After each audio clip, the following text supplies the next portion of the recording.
Hi friends, my name is Bhavya Mangla. I'm IATF qualified auditor doing audit for the automotive sector for the last 18 years.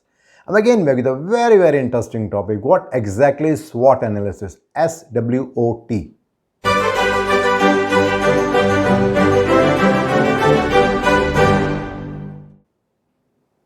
Well, in our day-to-day life, we are doing SWOT analysis. Think about when you're going for an interview for the first time. You must be doing something in your mind that, okay, this is my strength. Oh, these are the areas which I need to work on. What will happen in case I get the job? What will happen if I don't get the job? And something similar when you're looking for a partner in your life whom you want to spend entire life. Maybe at that time also there may be so many things going on in your mind with respect to SWOT. Something exactly similar happens in the industrial environment too. The only difference is that when we talk about an industrial environment, therein our intent to see that whatever business strategy that we are having or whatever future plans that we are having, whether we will be able to meet that or not, and what can be the possible constraints for that. And for that, we use SWOT analysis. One very interesting thing about SWOT analysis is that there are two key factors, internal factor and external factor. So when we talk about strength and weakness, these are the internal factors for that organization. That what are the strengths organization is having and what are the possible weaknesses that organization knows that they need to work on. And when we talk about the external factors, then here we are talking about opportunities and threats. Now these are the external things which are happening around the organization, and organization need to see that they need to understand that whatever opportunities are there, how they can encash that, and whatever threats are there, what action they need to take so that they can take care with respect to that. Now to talk in detail about the SWOT analysis, that is strength, weakness, opportunity and threats. So when we talk about strength, our intent is primarily to understand that what are the internal factors what an organization is excelling at and what it is separating it from the competitors. Well, it could be like a strong brand, loyal customer base, maybe a strong balance sheet, maybe some unique technology the organization is having, and it could be many more things. So if we take the context of India, let's see with respect to the strength that India has a huge population, and that's a strength for the domestic consumption, and the same is true for any multinational company to invest in India. Now that brings point number two, weakness. So when we talk about weakness, primarily what we are trying to say is that what are the areas where the organization is not performing at its optimum level, and what are the internal factors that a business needs to improve to remain competitive.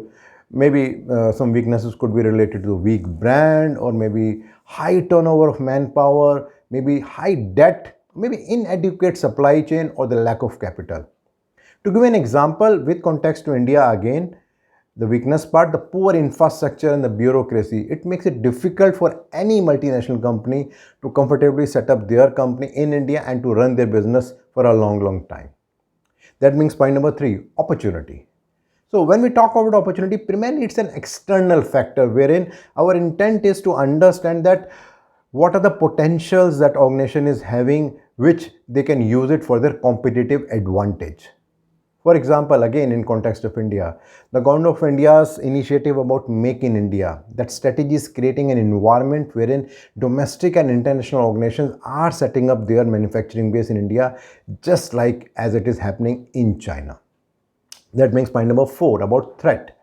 So threat again is an external factor where the intent is to understand that what are the different potentials which can harm an organization.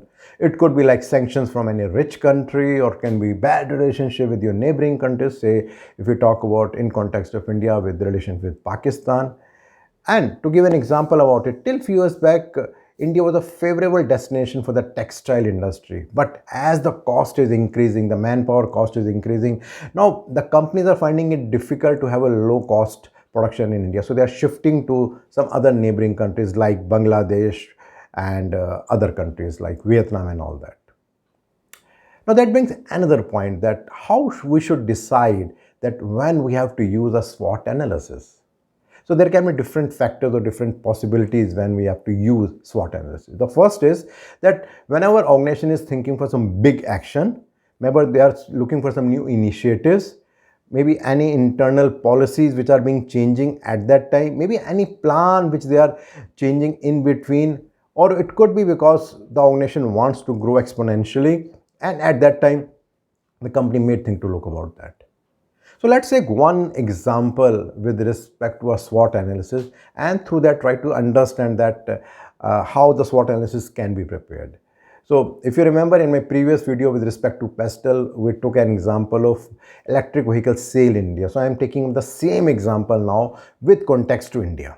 That what are the strengths, weaknesses, opportunities and threat as a country India is having with respect to the sale of electric vehicle. So let's start first with the strength.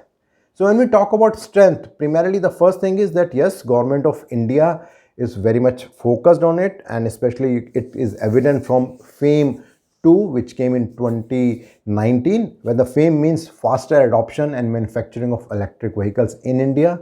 Then secondly, the automobile companies are also willing to invest a lot in the new technology. Then third very important thing is very good demand in India. Still we have got 30 cars per thousand people. So there's a lot of potential wherein we can grow in comparison to the developed nation, wherein the number of cars is approximately 200 to 500 per thousand people. And then fourth, the consumers are also willing to explore the new technologies, and that is also helping an organization or in India that they can do a lot with respect to EV. Now, coming to weakness, which again is the second internal factor. So, first weakness is primarily with respect to the lack of understanding and awareness about the international standards and the government laws for the safety of electric vehicle and its battery.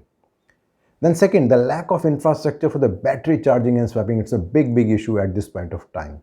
Thirdly, the low purchasing power of the common man to purchase expensive four-wheeler. This huge gap between any petrol vehicle and an electric vehicle, especially the four-wheelers. And fourth, and the most important, is consumers, the people who actually have to use this vehicle, they are not very sure about the battery life and its safety. Now talking about the opportunity. Now here we are talking about the external factors with respect to India.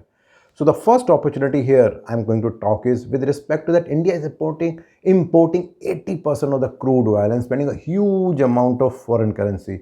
So in case India can implement electric vehicle, they will be saving a lot on the foreign currency. Then secondly, the cost of petrol per liter is very high. I think maybe the highest in the world. It's around 110 rupees per liter in many states in India. Then thirdly, very recently COP26, which happened in 2021 at Glasgow, that has also put a lot of pressure on different countries, including India, to reduce their carbon emissions. So that again is an opportunity to fulfill that obligation also. And fourthly, the next opportunity is about that it will help India to reduce the pollution by replacing petrol and diesel. Many of the Indian cities are considered to be the most polluted countries in the world. So that's an opportunity with respect to India to take care with respect to that. Talking about the threats, the first and the most important external factor is that the electric vehicle is still considered to be unsafe as many vehicles are burning, especially in the hot weather of India. Then second, there is no infrastructure for disposal of lithium ion old batteries, which may create an ecological imbalance. Still, a lot of work is going on with respect to that. And thirdly, being new and very expensive technology, it is making the cost of vehicle very high and not very viable for the common man to purchase. So it's a big threat for India to make it very popular. And then fourth and very important thing is that globally, including India, we have a dependency of China for the lithium ion battery. They control over 80% of the world's raw material, refining 77% of the world's cell capacity and 60% of the world's component manufacturing. So that's a huge threat when we go further with respect to electric vehicle. And the last is that in comparison to American, European and the Indian manufacturer, the Japanese manufacturer, who are the major player in India, they are going slow with respect to electric vehicle and they are still opting for the hybrid vehicle instead of this. So I'm sure with this example you must have understood a little bit about the SWOT analysis. Now if you link it with ISO 9001 and IATF 16949, when you look into clause number 7.1, they are talking about two key things, two key words. The first word is talking about the capability, and the second word they are talking about is any constraint. So when you are talking about strength in SWOT analysis, when we talk about capability of the internal resources as per clause 7.1, So here we are talking about the strength of the people, the capability of the equipments, organization knowledge. And then when we talk about weakness, then we are talking about the constraints. It can be again with respect to the budget, the number of resources, schedule, and it can be many more things. And then when we talk about opportunities and threats, so as per clause number 4.1 and 6.1, we are talking about understanding the organization and its context, and then we are talking about risk analysis and the opportunities. And similarly, when we talk about threats, again it is linking with clause number 4.1, 4.2 and 6.1. Well, in last, before concluding SWOT analysis, there is also another way of looking the SWOT analysis. And there, rather than seeing it strength, weakness, opportunity, and threat, there is a perspective of seeing it in another way, where we are seeing first of all the threats, then we are talking about the opportunities, then weakness, and then the strength. And by looking into these two perspectives, in SWOT analysis, primarily our focus is more internal, and when we talk about TWOS, then our focus is more external, that what are the external factors which are impacting any organization, any system, and what can be done with respect to that.